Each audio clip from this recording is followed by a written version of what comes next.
Hello, Sorcery of the Spectacle.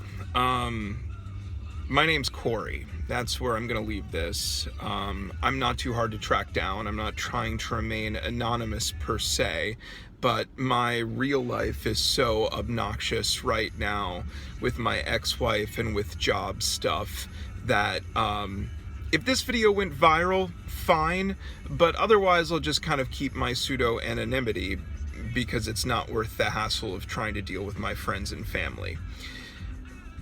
I see kind of the shape of the thing that you are talking about, and someone randomly found my writings, which I've now taken offline, and said, hey, you should check out Sorcery of the Spectacle because you're dealing in the same universe. And it's like you guys are on a harmonic that I'm on.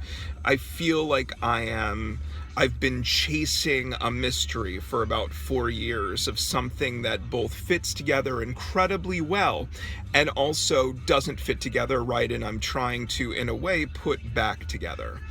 And it's been a real journey of trying to figure out which way to go, who's right, who's not. And it's only recently that I heard the sort of Robert Anton Wilson quote, when you come out from the Chapel Perilous, you're either paranoid or agnostic.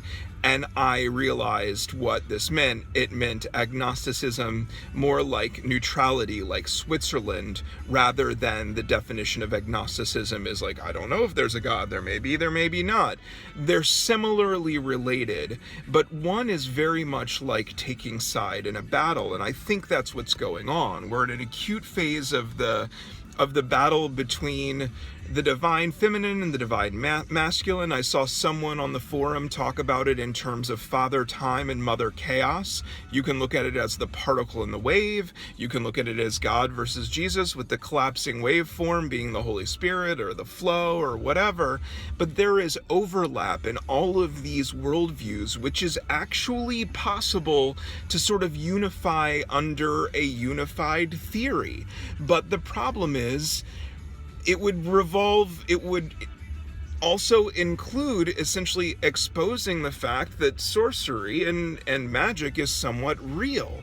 It's used by all of the houses. It's used by the Christians, and it's used by the Muslims, and it's used by the chaos magic people and the voodoo people and the Santeria people. But above a certain level, magic exists, and some people can feel it and other people can't. Just like this way some people can understand numbers in a way people can't.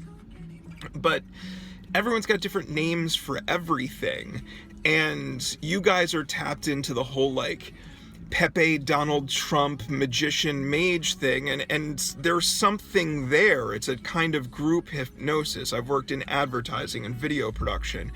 I understand the power of a teleprompter, because you look right into the lens, like I'm doing right now, simply because I've determined where the lens on my iPhone is, and I know that it's powerful staring into the lens because it simulates eye contact, and humans have an instinct to trust someone that makes eye contact with them unflinchingly, because that person clearly believes what they're saying, and either they're a genius or a madman. So Donald Trump, if you watch him, in every single interview he does, cuts eyes to the camera.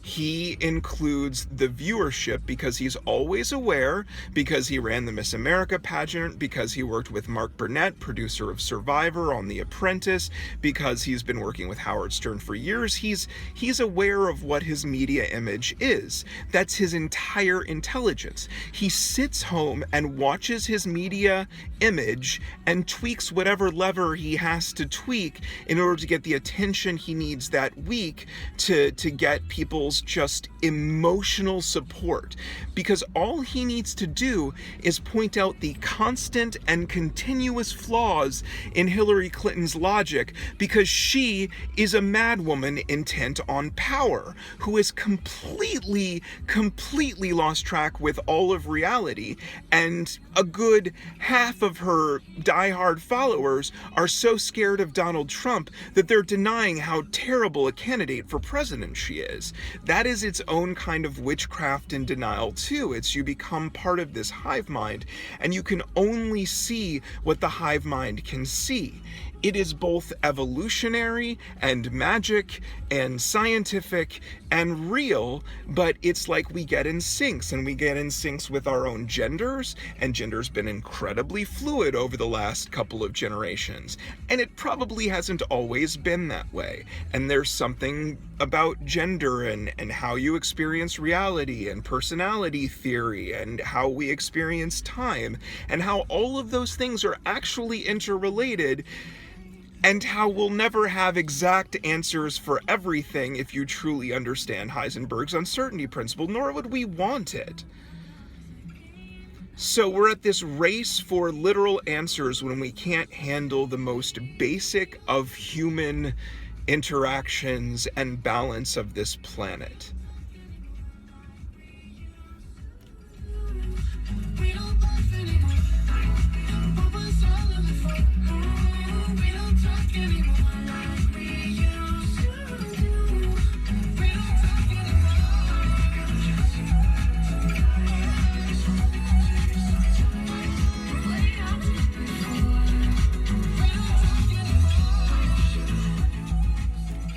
We don't talk anymore.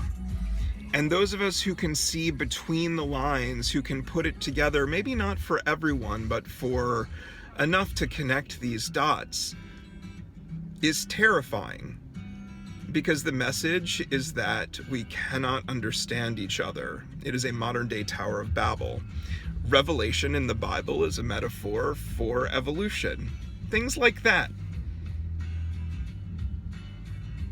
The scientists won't buy that these so-called holy books can have a kind of magic or knowing or spirituality that they don't know.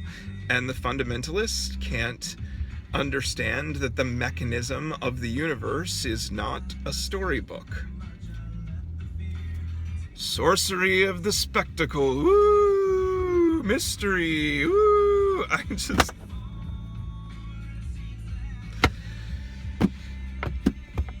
What do I have to do?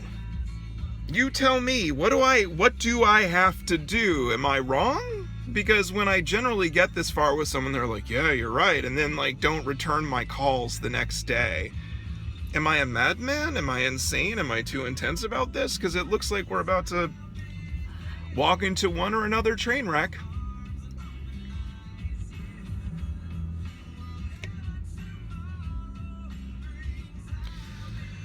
Did you get through 7 minutes and 47 seconds of this? I don't know. Hope you did. Nice to meet you.